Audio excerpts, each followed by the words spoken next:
She didn't slip. She didn't fall by accident. She was pushed straight into a luxury pool in front of people who had more money than empathy. And as she struggled to surface, laughter exploded around her like fireworks. Phones came out. Smiles widened. To them, she wasn't a human being anymore, just a waitress who had ruined their perfect night. Water filled her lungs, shame burned her face, and in that moment, she understood how invisible the poor can be. But what no one noticed was the man standing quietly at the edge of the pool, the only person who didn't laugh. A billionaire who saw everything, and in the next few hours, one decision from him would turn that laughter into shock, that cruelty into regret, and that broken girl's life into a story no one there would ever forget. The moment her body hit the water, the world seemed to pause for just a second, as if even time itself was shocked by the cruelty of what had just happened. The bright blue pool exploded upward in a violent splash, soaking nearby guests and echoing across the luxury resort like a gunshot. For half a heartbeat, there was silence. Then, laughter erupted. Loud, careless, humiliating laughter that cut deeper than the cold water ever could. She surfaced gasping, her hair plastered to her face, her white waitress uniform now clinging to her body like a cruel reminder of her position in this world. Plates shattered at the pool's edge, drinks floated uselessly away, and still, people laughed. Her name was Elena. She was 24 years old, exhausted in ways sleep could never fix, and working a double shift at one of the most exclusive seaside resorts in the country. This place was built for people who never worried about money, never counted tips, never felt the sting of choosing between rent and food. Elena did, every day. She had taken this job because it paid slightly better than the diner she worked at before, and because her younger brother needed medication their insurance no longer covered. She told herself she could endure anything for a few months. She told herself humiliation was temporary. She was wrong about how temporary it would feel. The party was supposed to be simple, a private celebration for wealthy guests, champagne flowing freely, laughter filling the air, servers instructed to move quickly and quietly like shadows. Elena had been carrying a silver tray with crystal glasses when someone bumped into her from behind. At first, she thought it was an accident. That was until she felt the unmistakable shove, deliberate and forceful, sending her stumbling forward. Her foot slipped on wet tile, her arms flailed uselessly, the tray flew, and then she was airborne for a fraction of a second before crashing into the pool. What hurt most wasn't the fall. It wasn't the shock of cold water stealing her breath. It was the sound that followed. Laughter layered over laughter, mixed with mocking claps and raised phones recording her humiliation. She saw faces leaning over the edge, eyes bright with amusement, as if she were entertainment instead of a human being. No one asked if she was okay. No one offered a hand.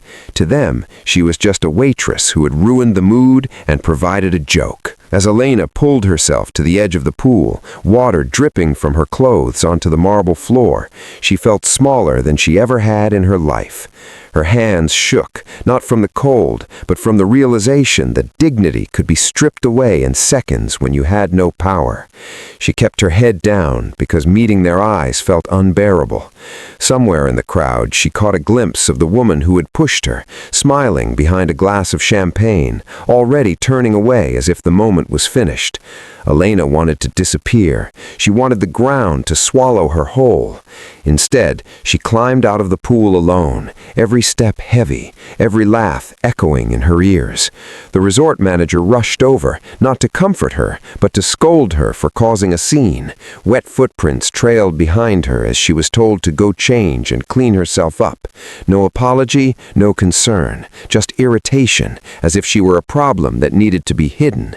If you believe in kindness, in second chances, and in standing up for those who are treated unfairly, take a moment right now to like this video, comment your thoughts, share it with someone who needs hope, and subscribe to this channel.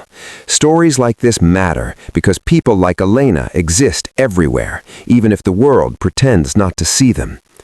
In the locker room, Elena stared at her reflection. Mascara streaked down her cheeks. Her uniform lay heavy and soaked in the sink.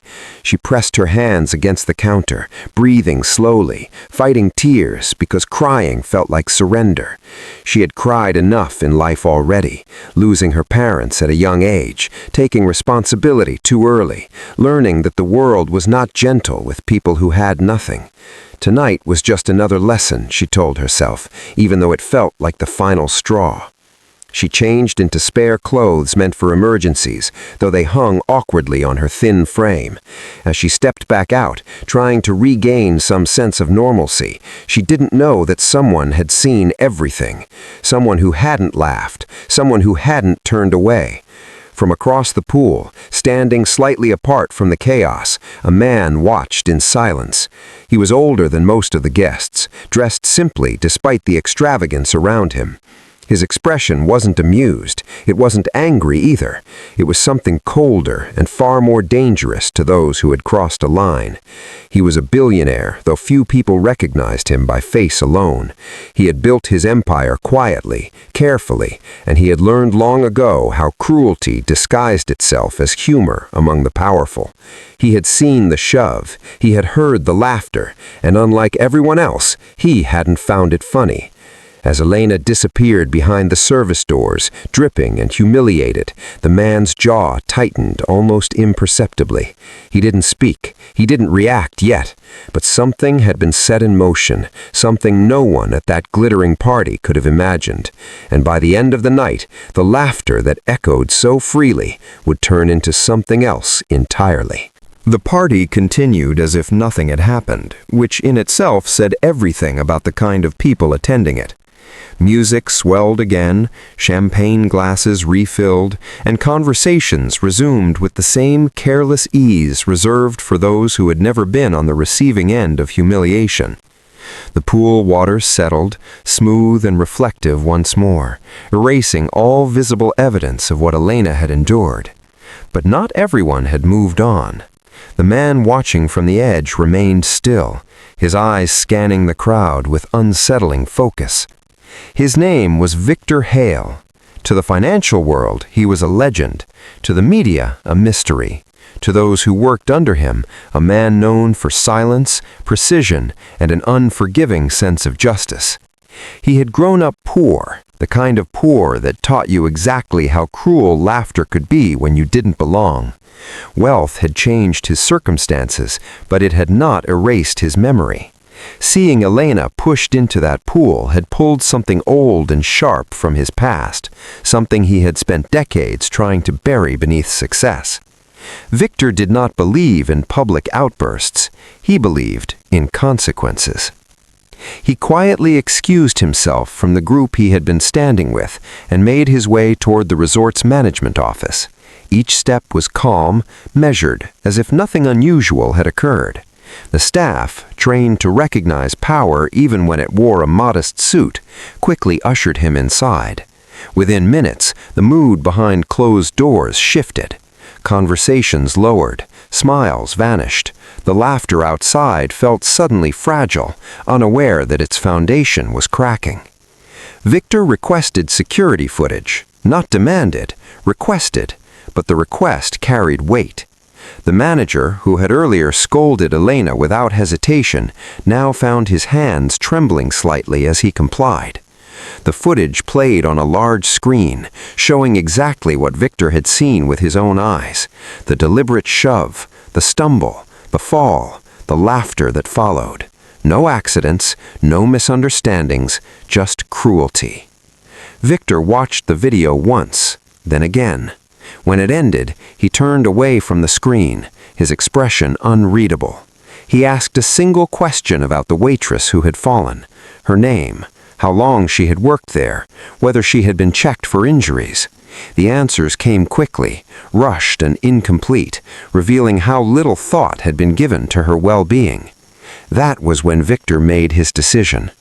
While the party guests continued celebrating, unaware of the shift happening behind the scenes, Elena sat alone in the staff break room, wrapped in a thin towel, staring at the floor. She had been told to wait there until the end of the event. No one checked on her. No one offered comfort. Her phone buzzed with a message from her brother asking if she would be home soon. She typed back a lie, saying everything was fine. Then the door opened. Elena looked up, expecting another reprimand, another reminder of her place. Instead, she saw a man she didn't recognize standing there, his presence calm but commanding. He didn't look at her like she was invisible. He didn't look at her like she was a joke. He looked at her like a person. That alone was enough to make her throat tighten. Victor spoke quietly, asking if she was hurt, asking if she was okay. The questions were simple, but they broke something open inside her. She answered honestly, admitting she was shaken, embarrassed, and tired, not just from tonight, but from life. She didn't cry. She didn't dramatize. She simply told the truth, because something about his demeanor made lying feel unnecessary. Victor listened, truly listened. When she finished, he nodded slowly, as if confirming something he already knew. He told her she would not be returning to the floor that night. He told her transportation would be arranged. He told her she would still be paid for her full shift. Elena didn't understand why he was doing this, and she didn't ask. Gratitude and confusion tangled together in her chest. What she didn't see was what happened next. Victor returned to the party, but the atmosphere changed the moment he stepped back into the crowd. Conversations faltered as he passed. The woman who had pushed Elena laughed again, unaware she was being watched. Victor approached the host and calmly requested everyone's attention. His voice wasn't loud, but it carried. Silence fell like a curtain. He didn't shame. He didn't yell. He simply stated facts. He described what happened. He made it clear that the behavior displayed toward a staff member was unacceptable. Then he did something no one expected. He announced that he was withdrawing his financial support from the resort effective immediately, and that several ongoing investments would be reevaluated. He cited ethical concerns, respect, accountability. Faces drained of color. The host stammered. The manager froze. Laughter was gone now, replaced by whispers and fear. The woman who had pushed Elena realized too late that she was at the center of the storm. Security approached her quietly. Phones lowered. Smiles vanished. But Victor wasn't finished. He stated that the waitress involved would be compensated personally for the humiliation she endured, and that he would be ensuring she faced no retaliation. He made it clear that actions had consequences, even when wrapped in silk and champagne. Then he left just as calmly as he had arrived, leaving behind a party that would be remembered not for its glamour, but for its reckoning. Elena found out about none of this until the next morning when her phone began to ring endlessly. Messages from coworkers poured in, filled with shock and disbelief. The resort was in chaos. Management had been suspended. Guests were being questioned. The story was spreading fast, though Elena's name was mostly left out, replaced by vague headlines about a billionaire confronting cruelty. When Victor reached out to her again, it wasn't through lawyers or assistants, it was direct. He asked to meet not as a benefactor towering above her, but as someone who believed her life could be more than survival. Elena hesitated. Trust did not come easily to someone who had been laughed at while drowning, but something inside her whispered that this was different. She agreed, and with that decision, the trajectory of her life began to shift in ways she could never have imagined. They met in a quiet cafe far from luxury resorts and flashing cameras, a place where no one cared who you were or what you owned. Elena arrived early, hands folded tightly around a cup of coffee she barely drank. She still felt like she was carrying the pool water inside her, like the humiliation had soaked into her bones. When Victor walked in, there was no dramatic entrance, no show of wealth. He sat across from her like an equal, and that alone made her heart pound. Victor didn't offer charity, he offered opportunity. He explained that what had happened to her was not just unfortunate, it was unacceptable, and that the world only changed when people refused to ignore moments like that. He told her he funded programs for education and small business development, especially for people who had been overlooked, underestimated, or discarded. He asked her what she wanted, not what she needed to survive, but what she dreamed of when no one was watching. The question stunned her. Elena had dreams once. They had been buried under bills, responsibility, and exhaustion. Slowly, hesitantly, she spoke about wanting to study hospitality management, not to serve forever, but to lead, to create spaces where workers were treated with dignity, to build something better than what she had experienced. Saying it out loud felt dangerous, like tempting fate, but Victor listened the same way he had before, with quiet seriousness. Within weeks, Elena's life transformed, not overnight like a fairy tale, but steadily, realistically. Victor covered her tuition at a respected program. He helped her find a modest apartment closer to campus. He ensured her brother's medical needs were met without making her feel indebted. There were no public announcements, no viral videos, no attempts to turn her pain into his praise. That mattered more to her than anything else. The resort incident faded from headlines, replaced by new scandals, new distractions. But Elena didn't forget. She studied harder than she ever had, driven by the memory of laughter echoing over water. There were days she doubted herself, days the old voice whispered that she didn't belong. But then she remembered how it felt when one person chose not to laugh, and that memory carried her forward. Years passed. Elena stood one day in a newly opened boutique hotel, sunlight streaming through glass walls, staff moving confidently through the space. This place was hers, built from the ground up with values carved into its foundation.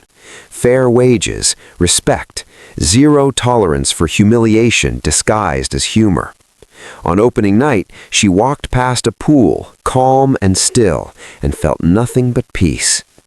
Victor attended quietly, standing at the back, watching her greet guests with a strength that had been earned, not given. He didn't need thanks. He never had. Seeing her stand tall was enough. The woman who had pushed Elena into the pool faded into obscurity, her social circle shrinking as consequences followed her reputation. The laughter that once surrounded her disappeared, replaced by silence. It turned out cruelty was loud only when unchallenged. Elena never sought revenge. She didn't need to. She had reclaimed something far more powerful than pride. She had reclaimed her dignity. If this story touched your heart, if it reminded you that kindness from even one person can change a life, please take a moment now to like this video, share it with someone who needs hope, and subscribe to this channel. Your support helps these stories reach people who may feel invisible today. And before this story ends, I want to ask you something special. Please comment below and tell us what moment moved you the most, or share a time when someone stood up for you when the world laughed. Your words might be exactly what someone else needs to read. Because somewhere right now, someone is being pushed into a metaphorical pool, laughed at while they struggle to breathe, and somewhere else, someone is deciding whether to laugh along or step forward. Be the one who steps forward.